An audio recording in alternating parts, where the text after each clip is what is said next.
तो चलिए अब हम देखते हैं और जानते हैं कि एंजाइम्स कैसे रिएक्शंस को कैटालाइज करते हैं, यानी हम जानेंगे एंजाइम कैटालाइज रिएक्शंस के बारे में। द केमिकल और metabolic conversion refers to a reaction, यानी एक रिएक्शन वो रहती है जहां पर किसी भी सब्सटेंस का केमिकल या फिर मेटाबॉलिक कन्वर्जन देखा जाता है।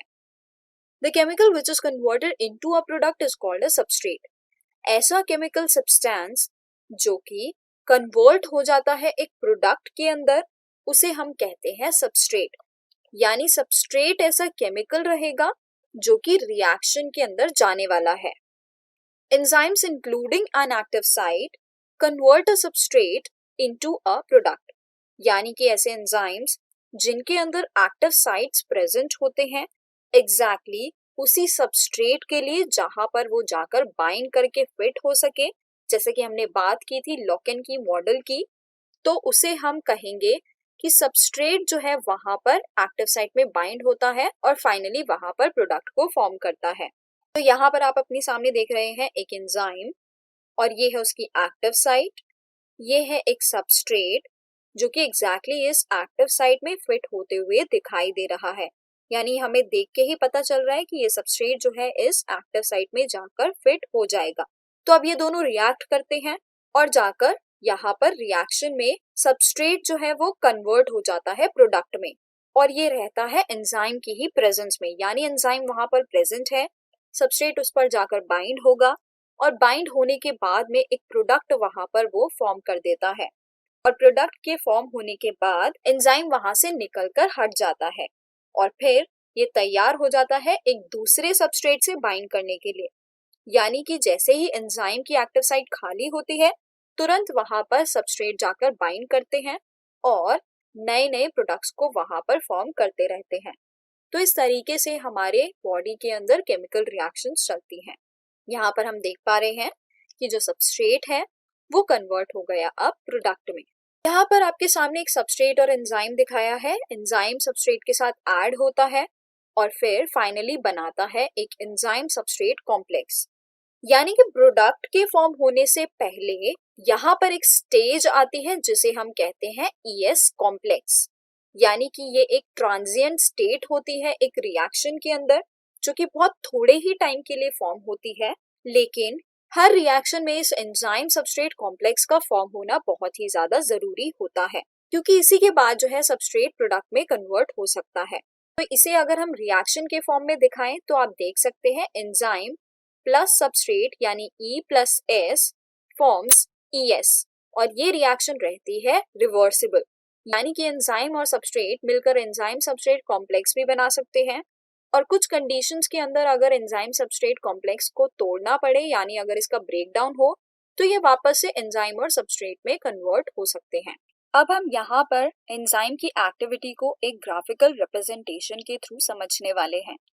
यहाँ आप देख सकते हैं एक ग्राफ आपके सामने दिखाया गया है जिसमें से y एक्सिस पर है एनर्जी और x एक्सिस पर देख सकते हैं यहाँ पर टाइम मेंशन्ड है।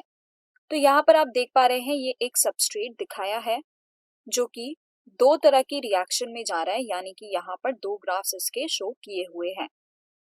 तो पहले वाले ग्राफ की अगर बात करें तो यहाँ पर जो रिएक्टेंट है उसको काफी एनर्जी लगती है ऊपर तक पहुंचने में, और उसके बाद वो फाइनली जाकर एंड प्रोडक्ट में कन्वर्ट होता है। लेकिन जब यहाँ पर एंजाइम प्रेजेंट होता है तो एंजाइम की प्रेजेंस में यहाँ पर जो एनर्जी है वो काफी कम लग रही है, इसलिए ये पीक जो है वो नीचे की तरफ आ गई है और आसानी से ये जो सबस्ट्रेट है ये एंड प्रोडक्ट में कन्वर्ट हो जाता है। अब यहाँ पर ये जो भी एनर्जी लगती है इस रिएक्टेंट को एक पर्टिकुलर पॉइंट तक लाने के लिए जहां पर ये रिएक्शन स्टार्ट होगी उसे हम कहते हैं उसकी एक्टिवेशन एनर्जी। यानी कि activation energy needs to start with the chemical reaction, यानी कि किसी भी केमिकल रिएक्शन को स्टार्ट करने के लिए जो भी ये एनर्जी यहाँ पर लगती है उसे ही हम एक्टिवेशन एनर्जी कहते हैं। देख लेते हैं इसका एक्चुअल ग्राफ क्या रहता है। तो y एक्सिस पे रहता है पोटेंशियल एनर्जी और x एक्सिस पे रहता है प्रोग्रेस ऑफ द रिएक्शन, यानी कि रेट ऑफ द रिएक्शन। यहाँ पर है हमारा सबस्ट्रेट, ये जो एनर्जी लग रही है यहाँ पर सबस्ट्रेट को, ये है उसकी एनर्जी, यानी कि इस वाली रिएक्शन में ये है उसका पीक पॉइंट, जो कि एक पर्टिकुलर पॉइंट रहता है जिसके बाद रिएक्शन एक्चुअली स्टार्ट होती है। यानी कि यहाँ पर ये जो एक्टिवेशन एनर्जी है वो एंजाइम की प्रेजेंस में है। जैसे कि हमने पहले देखा था कि एंजाइम जो है वो क्या करता है, वो एक्टिवेशन एनर्जी को लोअर डाउन कर देता है, वहां पर वो एनर्जी को काफी रिड्यूस कर देता है और फाइनली फिर प्रोडक्ट की फॉर्मेशन कर देता है। वहीं हमने देखा था कि जो एक्चुअल रिएक्शन चलती है बिना किसी एंजाइम के, वहां पर एक्टिवेशन एनर्जी काफी हाई रहती है, जैसा कि आप यहाँ देख सकते हैं। तो ये जो पर्टिकुलर पॉइंट रहता है जहां पर हम देखते हैं कि किसी भी सबस्ट्रेट के अंदर ट्रांजिशन आता है और वो फाइनली कन्वर्ट होता है प्रोडक्ट में, उसे हम कहते हैं ट्रांजिशन स्टेट। यानी कि यहाँ पर ये पर्टिकुलर पॉइंट्स जो हैं इन पीक्स के, इन्हें हम कहेंगे ट्रांजिशन स्टेट, जहां पर सबस्ट्रेट जो है एक ट्रांजिशन स्टेट में आता है जिसके बाद ये फाइनली कन्वर्ट होता है प्रोडक्ट में। हम ये भी कह सकते हैं एक्टिवेशन एनर्जी वो एनर्जी रहती है जो किसी भी सबस्ट्रेट को ट्रांजिशन स्टेट में लेके आती है ताकि वो फाइनली प्रोडक्ट में कन्वर्ट हो सके। और हमने अभी सीखा कि जब कोई भी रिएक्शन नॉर्मली प्रोसीड करती है बिना किसी एंजाइम के, तो वहां पर एक्टिवेशन एनर्जी बहुत ज्यादा रहती है।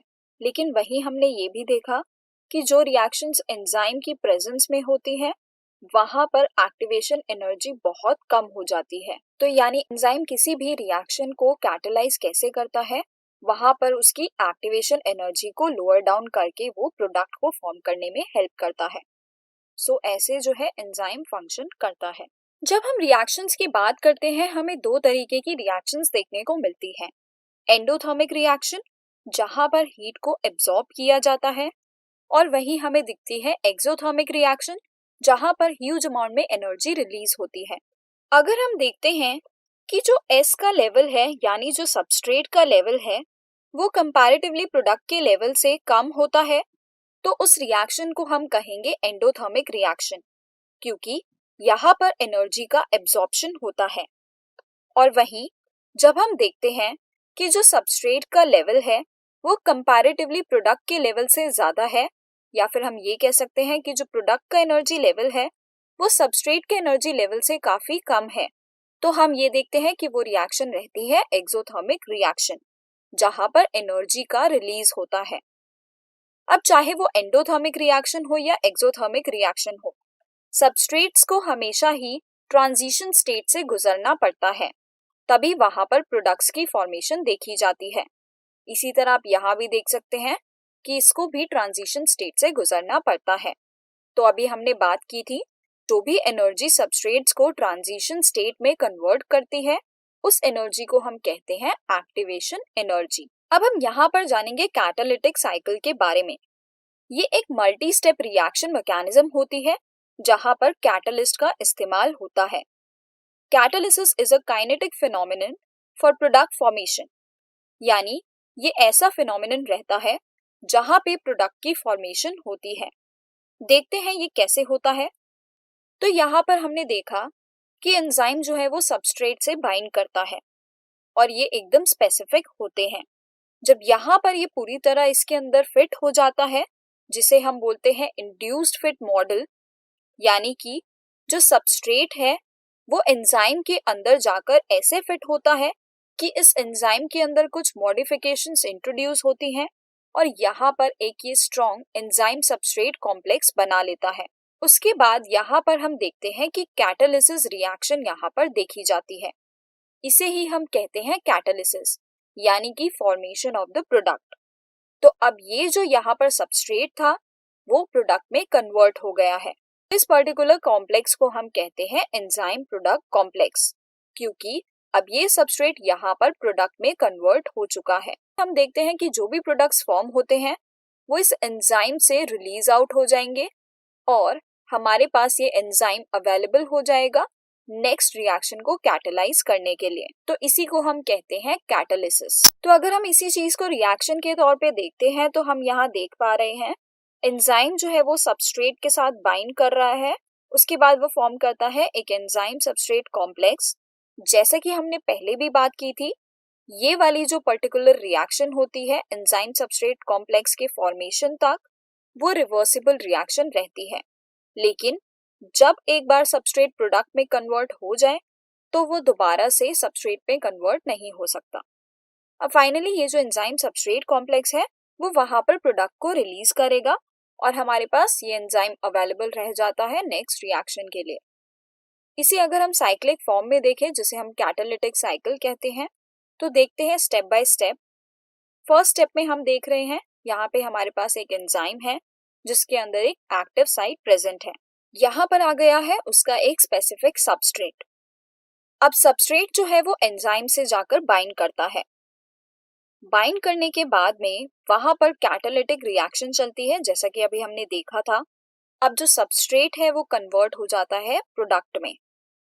प्रोडक्ट में कन्वर्ट होने के बाद में यहाँ से प्रोडक्ट्स रिलीज आउट हो जाते हैं और एंजाइम दोबारा से हमारे पास अवेलेबल हो गया नेक्स्ट रिएक्शन के लिए। इसी तरह फिर और सबस्ट्रेट्स आएंगे, बाइंड करेंगे और ये साइकिल ऐसे कॉन्टिन्यूअसली वहां पर चलती रहती है। इसे ही हम कहते हैं catalytic cycle of an enzyme. तो इसी तरीके से एंजाइम जो है किसी भी रिएक्शन को कैटलाइज करते हैं।